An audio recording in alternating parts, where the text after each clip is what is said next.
मंगलम भगवान विष्णु मंगलम गरुणध्वज मंगलम पुंडरीकाक्ष मंगलाय तनो हरि। गुरुर्ब्रह्मा गुरुर्विष्णु गुरुर्देवो महेश्वरा गुरुर्साक्षात् परब्रह्म तस्मै श्री गुरुवे नमः। नमस्कार, स्वागत है आपका आचार्य वाणी में। नववर्ष की आपको हार्दिक शुभकामना। संवत 2082 अब आरंभ हो रहा है। सिद्धार्थ नाम का संवत है, सूर्य इसके राजा है। आपकी राशि के अनुसार से इसका क्या प्रभाव होगा ये हम आपको बताएंगे। कर्क राशि वालों के जीवन में इस वर्ष बड़ा महत्वपूर्ण योग बनने वाला है। संवत 2082 जिस प्रकार से रवि राजा के साथ आरंभ हुआ है, तो कर्क राशि वालों के लिए जिस प्रकार का योग बन रहा है, देखिए बृहस्पति महाराज आपकी राशि में पदार्पण करने के योग बनाएंगे इस बार। और ये पदार्पण आपकी राशि में बृहस्पति जो है वो महत्वाकांक्षा को जगाने के बाद सही दिशा में आप काम करने का प्रयास करेंगे और वो इस वर्ष 2082 में बहुत कुछ प्राप्त करने के योग बनाएंगे। यदि ओवरऑल अपनी गर्म जन्मपत्री के गोचर के हिसाब से आप दृष्टिकोण डालने का प्रयास करें तो ये ऐसा समय है कि धीरे धीरे भाग्य आपके बहुत सारे कार्यों में सपोर्ट करने का योग भी बनाएगा, लेकिन कई बार बीच में झटके प्राप्ति करने के योग भी बन सकते हैं। इस समय में राहु का महत्वपूर्ण परिवर्तन जिस प्रकार से आपकी राशि के दृष्टिकोण से योग बना रहा है, यह आपके लिए खासतौर पर ऐसी बात उत्पन्न कर सकता है कि कई जगह एक जगह स्थिर भाव से काम करने में आपको दिक्कत आ सकती है। साथ साथ बृहस्पति आपकी राशि में जब 14 मई के आसपास आपके 12वें भाव में प्रवेश करेंगे, ये समय सुख तो देने के योग बनाएगा, लेकिन साथ साथ कई मामलों में अननेसेसरी खर्चे भी बढ़ा सकता है। तो यानी वर्ष के आरंभ काल में, संवत 2082 के आरंभ काल में आपको ध्यान रखना पड़ेगा। धीरे धीरे काम करने का प्रयास कीजिएगा। एक स्थिर भाव से काम करने में आपकी राशि के अनुसार से दिक्कत आएगी। डिफ्रेक्शन ऑफ थॉट जो है ना, विचार जो है वो बदलते रहने के योग दिखाई देते हैं। कर्क राशि वालों को बहुत सावधानी के साथ देखिए, जीवन जो है बड़े भाग्य से मिलता है और ऐसे भाग्य में जब समय मिल रहा हो, हमको एक निश्चित समय मिलता है जीवन जीने का, और उस समय में कई बार क्या होता है हम पद से इधर उधर भटकने के योग बना लेते हैं। तो 2082 संवत जो है, ये जो आरंभ हो रहा है 30 मार्च से और पूरे ये जो एक साल का समय रहेगा, ये हमें आपको लिए दिखाई देता है कि आपको डायरेक्शन मिलने में थोड़ी दिक्कत आती दिखाई देगी।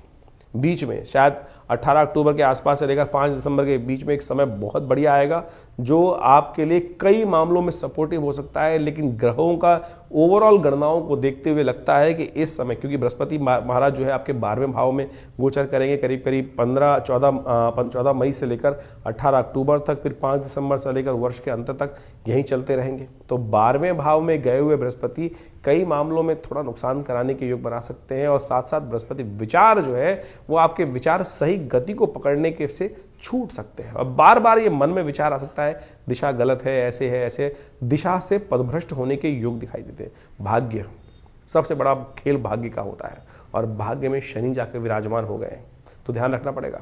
शनि जो है वो भाग्य को धीरे धीरे खोलने का प्रयास करते हैं। शनि योग रहते हैं, शनि विशेष रूप से दंडाधिकारी हैं। शनि बहुत ऐसे ग्रह हैं कि जो ठंडे ग्रह माने जाते हैं, यानी सब चीज़ों को बड़ी धीरे धीरे आगे बढ़ाने का प्रयास करते हैं। और साथ साथ आपकी वाणी पर इस वक्त द्वितीय भाव में जब केतु का पदार्पण होता दिखाई देगा, वो भी कई मामलों में थोड़ा सा आपको अशांत करता दिखाई दे रहा है। तो कर्क राशि वालों, हमें ये वर्ष गोचर के दृष्टिकोण से आपके लिए थोड़ा भारी दिखाई देता है। सावधानी के साथ आपको कार्य करने की जरूरत है। आपने ग्रहों को साथ साथ आवश्यकता है उपाय करने की। इस समय में ग्रहों की गणना के अनुसार से अपने मन को शांत करें, भगवान शंकर की कृपा प्राप्त करने का प्रयास करें। नित्यपति भगवान शंकर का स्तवन कहा जाता है कि जब कोई ग्रह काम ना कर रहे हो, और जिस प्रकार से आपके ग्रहों के योग हैं, शनि महाराज बृहस्पति भाग्य में चल रहे हैं, बृहस्पति महाराज 12वें भाव में चले जाएंगे और अधिकतर समय यदि 80% माने इस संवत 2082 का बृहस्पति का जो समय है वो आपके लिए 12वें भाव में, जुर्माने वाले भाव में ही चलना है।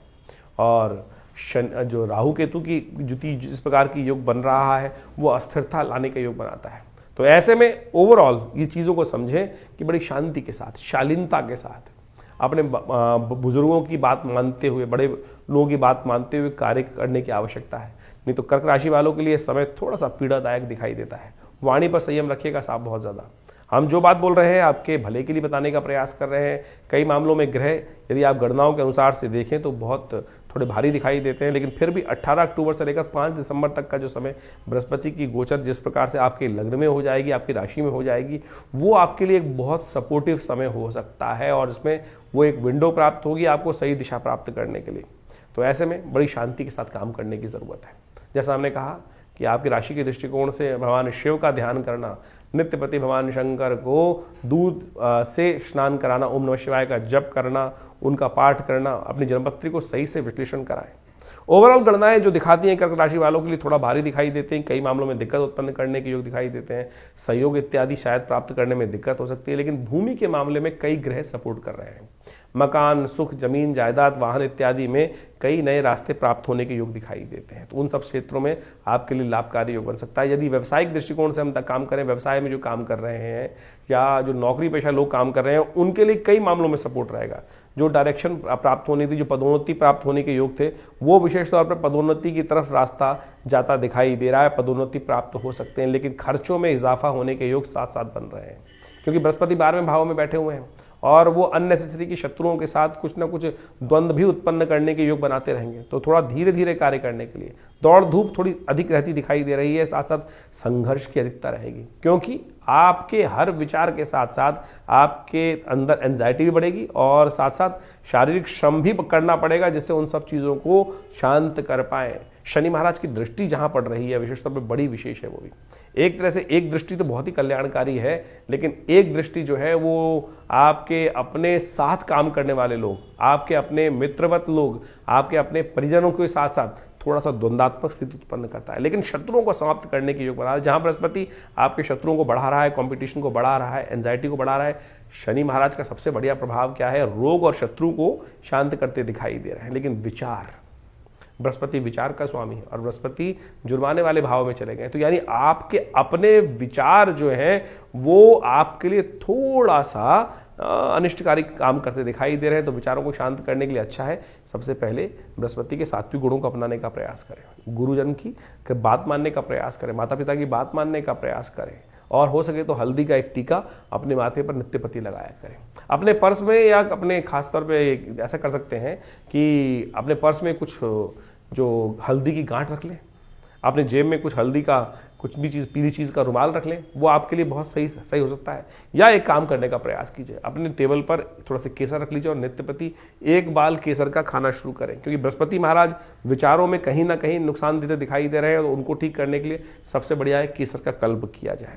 ये आपके लिए कई मामलों में अच्छा सपोर्ट करने का योग बना सकता है। धर्म से दूर मत भागिएगा, धर्म से दूर भागेंगे तो भाग्य सो जाएगा, और वो कहीं ना कहीं आपको थोड़ा सा कष्ट देने के योग बना सकता है। तो ऐसे में धर्मयुक्त कार्य करने की ज़रूरत है, धर्म से भागने की ज़रूरत नहीं है, धर्म से विश्वास जगाने की ज़रूरत है। तो इन सब चीज़ों को समझते हुए कार्य कीजिए, बहुत अच्छा आपके लिए कुछ ना कुछ रास्ता बनता दिखाई देगा आपको। तो इस संवत 2082 के अनुसार से आपने अपनी राशि के अनुसार से पूरे प्रभाव को समझा। इन ग्रहों का खेल देखिए बड़ा विचित्र होता है, समय तो हर क्षण परिवर्तन की तरफ ही जाता है, और ये संवत 2082 कई परिवर्तनों को लेकर उपस्थित हो रहा है। इस वर्ष में यदि हम देखें तो शनि सबसे बड़ा परिवर्तन जो है वो शनि तो पहले दिन से जो नव वर्ष का आरंभ हुआ उससे एक दिन पहले ही बदल चुके थे। उसके साथ साथ बृहस्पति का बड़ा महत्वपूर्ण परिवर्तन है, और ये परिवर्तन बड़ी तेज गति से चल रहा है, और बड़ी तेज गति से शायद कई वर्षों बाद ऐसा हो रहा है कि बृहस्पति महाराज एक ही वर्ष में, एक ही संवत में 3 राशियों पर पदार्पण करेंगे। और इन 3 राशियों में पदार्पण जो होगा वो विशेष तौर पर 3 भावों पर पदार्पण जो होने का योग बन रहा है वो विशेष रहेगा, संबंध यानी कहने लायक रहेगा। यानी आप समझें कि आपकी राशि के दृष्टिकोण से इन 3 भावों में जो परिवर्तन का योग बन रहा है वो विशेष तौर पर बहुत महत्वपूर्ण प्रभाव उत्पन्न करेगा आपके लिए। हर क्षण बहुत सोच समझकर कार्य करने की जरूरत है। गोचर के अनुसार से आपने प्रभाव समझा, लेकिन आपकी राशि के अनुसार, आपकी मूल जन्मपत्री के अनुसार से, आपके जीवन में किन दशाओं के अनुसार से क्या योग बन रहा है, कहाँ बृहस्पति महाराज का युति किस प्रकार से आपकी राशि में, आपकी कुंडली में बनी हुई है, वो अच्छे से मूलतः रूप में समझ में आनी चाहिए। और उसके अनुसार से आपके पूरे वर्षफल को आप जान सकते हैं। हमारे साथ पर्सनल अपॉइंटमेंट लेकर ही बात कर सकते हैं, लेकिन आपको उसके लिए बहुत शोध की आवश्यकता है। इसके लिए अच्छा है कि आप अपनी जन्मपत्री की अच्छे से विवेचना कराएं और उसके अनुसार से वर्ष की गति को समझें कि किस प्रकार से वर्ष की गति आपके लिए रहेगी, आपकी मूल जन्मपत्री से गोचर का प्रभाव कैसे मिलेगा, दशाओं के साथ इनका प्रभाव किस प्रकार से मिश्रित होकर आएगा, और फिर आप जिस क्षेत्र में कार्य कर रहे हैं उस क्षेत्र में पूरी तरह से आगे बढ़ सकें। कहाँ आपको कदम हटाना है आगे, कहाँ आपको पीछे कदम की तरफ लेना है, कहाँ आगे कदम बढ़ाना है, इन सब समय को समझते हुए कार्य करने की आवश्यकता है। और जो व्यक्ति देश काल परिस्थिति के अनुसार से, ग्रह गणनाओं के अनुसार से अपने जीवन में परिवर्तन को समझते हुए उसके अनुसार से कार्य कर लेते हैं तो उनके जीवन में बारे न्यारे हो जाते हैं। आपने बहुत बार देखा होगा कि क्या होता है, कई व्यक्ति देखने गए किसी ज़मीन को या किसी प्रोजेक्ट को देखने गए और उनको अपनी ज्ञान के अनुसार से पूरे प्रोजेक्ट का ज्ञान हो गया और सही गोचर चल रहा था ग्रह का, तो उन्होंने वहाँ पर अपनी इन्वेस्टमेंट भी कर दी और कई वर्ष, 2 बार 3 वर्ष बाद वो इन्वेस्टमेंट डबल हो गई, भाई कई गुना अधिक प्रभाव हो गया। वो सारा ग्रहों का खेल है। यही समझ आने की आवश्यकता है कि ग्रह क्या हमारे साथ करने जा रहे हैं।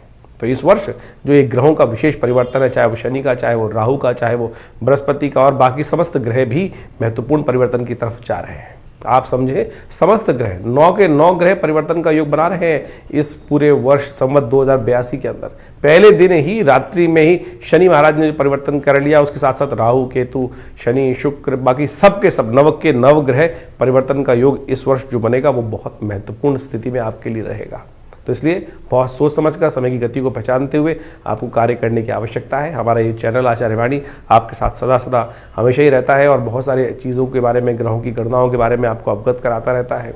ये संस्थान हमने जो बनाया है विवेकानंद योगाश्रम, यहाँ बहुत सारे और भी कार्य चल रहे हैं। गौ सेवा का कार्य चलता है, यज्ञ का कार्य चलता है, विशेष तौर पर भंडारे इत्यादि कार्य चलते रहते हैं। हॉस्पिटल है पूरा, योगा प्राकृतिक चिकित्सा आयुर्वेद का पूरा शोध संस्थान है। मुद्राओं के द्वारा विभिन्न रोग ठीक करने की व्यवस्था चलती है।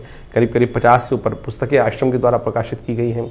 आप उन सब शास्त्रों को, ज्ञान को अध्ययन कर कर आप आश्रम से लाभ ले सकते हैं। और हमने एक विशेष कार्यक्रम भी शुरू कर दिया है कि बहुत सारे लोग हमारे यहाँ फ़ोन करते हैं और अपने भविष्य को जानना चाहते हैं, तो हमने एक रविवार को, पहले महीने के पहले रविवार पर एक विशेष कार्यक्रम रख दिया है। उसमें आप आकर स्वयं उस कार्यक्रम में भाग ले सकते हैं 8 बजे से लेकर करीब करीब 11 बजे तक।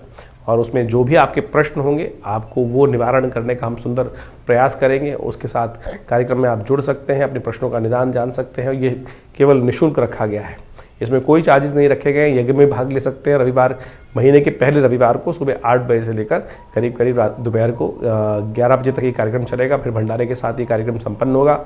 आप सब इस समागम में आकर अपने प्रश्नों का निदान, माँ भगवती का सुंदर आशीर्वाद, जो भगवती का सुंदर श्री विग्रह आश्रम विराजमान है, उनके सानिध्य में बैठकर यज्ञ इत्यादि कर भगवान का आशीर्वाद लेकर अपने जीवन को धन्य करें, कृतार्थ करें, आपके जीवन में कल्याण हो। हमारा आश्रम जमुना पार लक्ष्मीनगर दिल्ली क्षेत्र में है, विवेकानंद योगाश्रम। आप सब वहाँ आकर, पूरे फ़ोन नंबर्स आपके सामने स्क्रीन पर चल रहे हैं, और समस्त अपने प्रश्नों का निदान भी जान सकते हैं, माँ भगवती का आशीर्वाद भी ले सकते हैं। धन्यवाद।